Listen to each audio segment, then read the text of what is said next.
Donc il faut comprendre avant parce que calculer la rentabilité, ça permet aussi de comprendre comment l'améliorer. C'est ça qui est intéressant.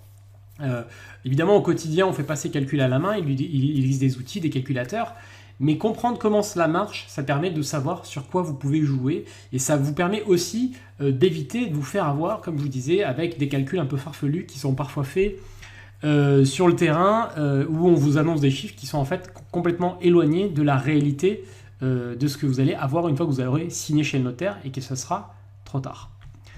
Donc, de quoi on a besoin pour calculer une rentabilité? C'est déjà la question de base. Donc, vous l'avez compris, un prix d'achat, évidemment. Donc ça, c'est le prix du bien dans lequel il faut inclure tous les frais d'acquisition. Donc, on va parler des frais de notaire qui sont incontournables.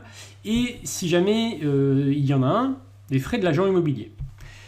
Éventuels travaux, généralement, moi je fais toujours des travaux pour améliorer mes biens, donc il y a toujours des travaux dans ce que je fais, donc c'est aussi à prendre en compte dans mon prix d'achat. C'est le coût total de mon achat. En face, un loyer cible. Alors le loyer cible, c'est le loyer après travaux, c'est pas le loyer actuel. Avoir le loyer actuel, ça nous donne un repère, mais ce qu'on vise, c'est vraiment un loyer après amélioration, après transformation. Et des transformations, ça peut être des transformations très légères, juste d'embellissement de la cuisine et de la salle de bain.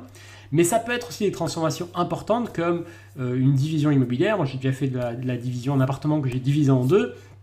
Ou changer un mode d'exploitation d'un appartement, le passer par exemple en location courte durée. Enfin voilà, ça peut être plein de choses différentes. Mais on va partir dans nos calculs sur ce fameux loyer cible. Donc c'est le loyer après amélioration ou rénovation. Alors pour faire ça, on va prendre un exemple réel. Je pense qu'il n'y a rien de plus vrai que des vrais exemples. Donc je suis allé sur un des sites favoris des investisseurs immobiliers, Le Bon Coin. J'ai pris, alors au hasard, j'ai pris la ville de Reims. J'ai regardé les appartements entre 30 et 50 mètres carrés. J'ai trouvé celui-là. Je ne vais pas regarder plus que ça. Donc je vois que c'est un 2 pièces de 32 mètres carrés ici. Qui est mis en vente au prix de 55 000 euros. Voilà les informations dont j'ai besoin pour le moment. Donc on va partir avec cette annonce et on va faire tout cet exemple avec cette annonce pour voir ce que ça donne. Donc je mets ça dans mon petit tableau ici, prix d'achat 55 000 euros. Donc ici je pars du principe que comme toujours les prix d'achat ne sont jamais les prix de vente réels, sauf l'exception c'est Paris et encore. Ici on va partir sur le principe qu'on négocie 10% sur ce prix-là. Ce qui est courant, c'est pas du tout exceptionnel. Donc ça me fait un prix d'achat de 49 500 euros. Là-dessus, je calcule mes frais de notaire. Donc là, à la louche, c'est environ 8% du prix, 3 960 euros. Des frais d'agent immobilier, là c'est le cas, il y a une agence. Je vais prendre 6%, je ne sais pas combien ils prennent dans ce cas-là, mais ça doit être de l'ordre de 6%. Donc 2 970 euros. Et je vais prévoir des travaux. Alors sur les photos, on ne voit pas grand-chose. On voit ici que c'est plutôt propre, le sol a l'air bien, globalement. Et après, ce que je vois ici, c'est pas super. La salle de bain a l'air vieillotte et on voit pas la cuisine. Donc, je me dis, un budget de 10 000 euros, à mon avis, c'est pas trop mal. Voilà, je vois qu'il y a une ampoule qui pendouille. Ça doit être pas trop mal, 10 000 euros, à mon avis. Voilà. Mais ça, évidemment, il faut visiter le bien et faire une estimation plus précise. Mais là, pour l'exemple, je pense que c'est l'ordre d'idée de ce qu'il faudrait changer dans cet appartement. Donc partant de là, quel est le loyer cible? Parce que c'est quand même ça, je vous ai dit, il y a d'un côté le prix d'achat et de l'autre le loyer cible. Quel est le loyer cible pour un appartement comme celui-ci? C'est la question évidemment qu'on se pose. Alors pour répondre à cette question, je retourne sur mon site favori, Le Bon Coin, et là je fais autre chose, je fais une recherche, mais cette fois-ci dans la peau d'un locataire. Je regarde, si j'étais locataire, qu'est-ce que j'aurais comme offre? Donc je mets entre 30 et 35 mètres carrés, parce que l'appartement fait 32 mètres carrés. Donc là, évidemment, dans ce cas-là, pour simplifier, je ne tiens pas compte de la localisation. Donc je vais regarder les prix au global. L'appartement, je pense qu'il est bien placé. Donc je vais regarder des appartements d'emplacement similaires, c'est-à-dire bien placés, mais sans plus affiner que ça, sans avoir les adresses, etc. Voilà. Donc j'ai tout un tas d'annonces ici. Donc vous voyez qu'il y a un neuf centre-ville à 550 euros. Il y a un beau F2 à 440 euros hors charge près de la gare. Ici, on a du 500 euros charge comprise à la gare. On a un 495 F1 bis avec une cuisine qui a l'air pas trop mal. Donc on voit des appartements ici qui sont plutôt qualitatifs pour celui-ci, pas trop pour celui-ci, avec l'évier en inox tout simple, entre 450 et 550 euros. En gros, c'est ce qui ressort. Voilà, il n'y a rien à moins de 400 euros. Enfin, il y a le 380 ici, mais il est peut-être un peu moins bien placé. Et voilà, donc on monte, vous voyez, 550, on est hyper centre, avec certainement du neuf, ou du récent, du rénové. On a un super studio 33 mètres carrés, équipé, meublé, 605 euros. Donc vous voyez, ça on peut monter quand même jusque là, mais c'est une exception par rapport au reste. Donc là, vous voyez, en quelques minutes, je me fais des repères, qui sont évidemment à confirmer, mais c'est déjà, je pense qu'on on a fait 80% du travail en fait. C'est ça qu'il faut comprendre. Et là, je vois, 600 euros, c'est le très haut. 450, c'est le bas pour des trucs parfois vieillots, parfois, vous voyez ici, là, on voit une cuisine toute simple, 435 euros. C'est loué vide en plus, probablement. Voilà. Donc, voilà un peu l'idée du truc. Donc, évidemment, là, c'est là où je dois aussi faire un rappel rapide. Je ne vais pas repartir là-dessus. J'avais fait une vidéo là-dessus. J'ai aussi une fiche que je vous propose de télécharger. Il existe en fait 3 types de rentabilité. La rentabilité brute, qui ne tient pas compte des charges d'exploitation, la rentabilité nette qui va tenir compte des charges d'exploitation, et la dernière, la net, c'est-à-dire net de charges et net d'impôts, donc c'est la rentabilité réelle. Donc on va, dans cette vidéo, faire les calculs du brut et calculer derrière la rentabilité net. Donc on va passer de l'un à l'autre, et si vous voulez tous les détails, je vous conseille de télécharger la fiche sur le lien qui est indiqué ici. Dans cette fiche, je vous explique le calcul détaillé de ces 3 rentabilités. Donc, on reprend avec du coup le loyer que j'ai vu, donc mon prix d'achat, mes frais de notaire, mes frais d'agent immobilier, les travaux. Donc dans les travaux, on va partir du principe que je vais meubler mon appartement, donc il va y avoir peut-être, je sais pas, 3000 euros qui vont être consacrés aux meubles, pour vraiment bien équiper cet appartement. Et mon loyer cible, je vais partir sur 550 euros. Donc dans l'idée que ce que je vais mettre sur le marché, c'est un bien rénové, donc bien rénové, meublé, et je pense qu'à 550 euros, on est vraiment bien placé et on pourrait certainement monter plus haut. Mais je vais partir sur cette hypothèse. Je vais faire autre chose aussi que souvent les investisseurs ne font pas. Je vais partir du principe que je vais avoir un peu de vacances locatives. Donc la vacance locative, c'est simplement le temps qu'il y a entre 2 locataires. Et si un locataire parfois va rester 5 ans, 10 ans, 15 ans, parfois il y a des locataires qui vont rester 1 an, 2 ans, 3 ans. Et ça va être d'autant plus le cas sur des appartements comme celui que j'ai là, qui est un appartement de 32 mètres carrés, donc probablement pour un étudiant ou probablement pour un jeune travailleur. Donc on imagine que les gens ne vont pas forcément rester très longtemps. C'est pas forcément vrai, il y a des cas, je connais des cas où sur des 32 mètres carrés, les gens sont restés 15 ans. Et voilà, on va partir du principe qu'il faut prendre un peu en compte de vacances locatives. Et dans ce cas-là, je ne vais pas en prendre en compte beaucoup puisque j'estime que le bien sera de qualité et donc va se louer assez rapidement, assez facilement. Mais je vais quand même prendre 15 jours de vacances par an. Voilà, ça me paraît un minimum. Donc je vais calculer mon loyer annuel sur non pas 12 mois, mais 11,5 mois, tout simplement. Donc ça me fait un peu de marge, ça baisse un peu mes revenus, mais je préfère prendre des hypothèses relativement prudentes. Donc on fait le calcul, 550 fois 11,5, et j'ai mon loyer annuel net de charge. Après, on prend tout ça et on fait le calcul de la rentabilité brute. Donc pour faire ça, on prend quoi? Mon prix d'achat, 49 500, les frais de notaire, 39 960, les frais d'agent immobilier, 2 970, mes travaux, et donc j'arrive à un prix total de 66 430 euros. Donc ça, c'est ce que va me coûter cet achat immobilier. Ensuite, en face, j'ai donc mes 6 325 euros de loyer que je multiplie par 100 et je divise par mon coût total d'acquisition, mes 66 430 euros. Et donc, j'ai une rentabilité brute de 9,5%. 9,5%. Ok? Donc, c'est une rentabilité brute qui est correcte. C'est pas extraordinaire parce que vous allez voir dans la suite de la vidéo que quand on enlève tout, en fait, c'est pas si extraordinaire que ça d'avoir 9,5%. Ok, donc c'est vraiment un bon point de départ. Il faudrait viser mieux. Donc là, évidemment, je pourrais améliorer de différentes manières cette rentabilité.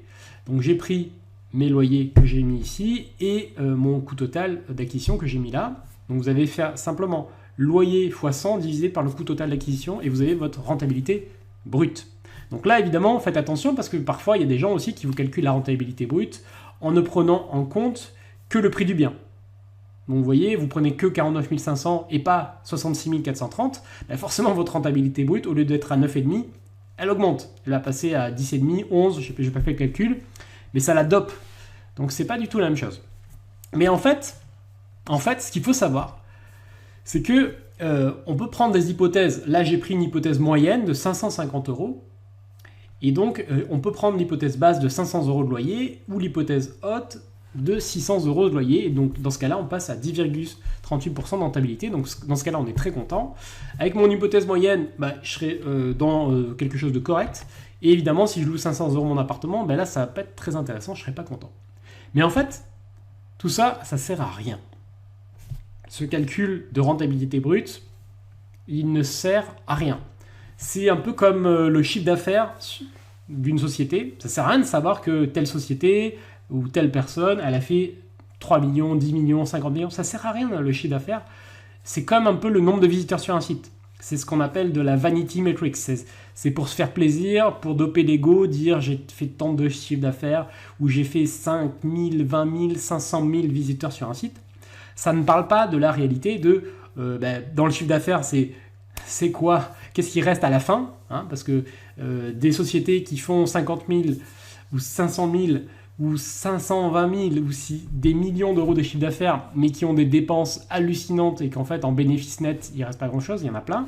Et pareil pour les sites, hein, des gens qui ont des trafics énormes, mais en fait c'est du trafic non qualifié, pas intéressant, qui n'interagit pas. Voilà. Donc vous avez compris le principe. La rentabilité brute, c'est vraiment pareil, c'est pour ça qu'elle n'est pas intéressante. En fait, on commence toujours par là parce que c'est la plus simple à calculer, mais en fait, elle n'apporte pas beaucoup d'informations. C'est pas celle qui nous intéresse. Parce qu'il va falloir ajouter les charges pour connaître la rentabilité réelle. Et dans ces charges, on va distinguer plusieurs éléments. Le premier, c'est les travaux que vous allez faire, les travaux d'amélioration de réparation au cours de la vie du bien. Donc au départ, il n'y en aura pas puisque vous aurez rénové le bien, mais ça va arriver au bout de quelques années. Les charges de copropriété, donc ça c'est dans le cas où vous avez un appartement en copropriété, c'est pas toujours le cas, hein. Si vous achetez un immeuble, vous n'avez pas de copropriété, mais si vous en avez une comme la 80% des investissements, c'est l'entretien courant de la copropriété tout simplement. Les impôts aussi, que bien évidemment pendant la phase de création, de remboursement de votre prêt immobilier, le but c'est d'annuler ou de réduire énormément ces impôts, donc il y a des moyens de faire ça, notamment avec des régimes dont je vais vous parler après. Donc, pour les travaux, on peut estimer un pourcentage par mètre carré de rénovation par an. Il y a des indicateurs, des repères par rapport à ça. Donc, on peut prendre une hypothèse par rapport à ça, juste pour être prudent, encore une fois. Pour les charges, c'est pareil. Ça, on connaît ce montant à l'avance, avant même d'acheter. Donc, ça, c'est assez facile de le savoir. Et pour les impôts, on va faire le choix du régime LMNP au réel qui est le plus optimisé. Donc LMNP, c'est quand vous louez un appartement meublé, c'est-à-dire avec tout ce qu'il faut pour que le locataire arrive simplement avec ses valises. Ok ? Et au réel, ça veut dire qu'on va faire le choix non pas du micro, mais du réel. Donc au lieu de faire un forfait que l'on va déduire, on va vraiment comptabiliser au réel tout ce que l'on a dépensé. Donc ça, c'est adapté dès que vous faites un peu de travaux. Ok, je vous passe les détails, ça prend quand même un peu de temps à expliquer, mais c'est le régime le plus optimisé, le plus efficace et le plus intéressant aujourd'hui. Alors pour connaître les charges, je retourne sur mon annonce, et en fait, en lisant dans l'annonce, je vois que il y a ici 679 € de charges déclarées par le vendeur. Donc j'ai mon chiffre. Maintenant, il reste une catégorie de dépenses très importante, les charges d'exploitation. Donc là, ce sont toutes les dépenses qui sont indispensables pour faire tourner la boutique. Voilà, il n'y a pas plus simple que ça.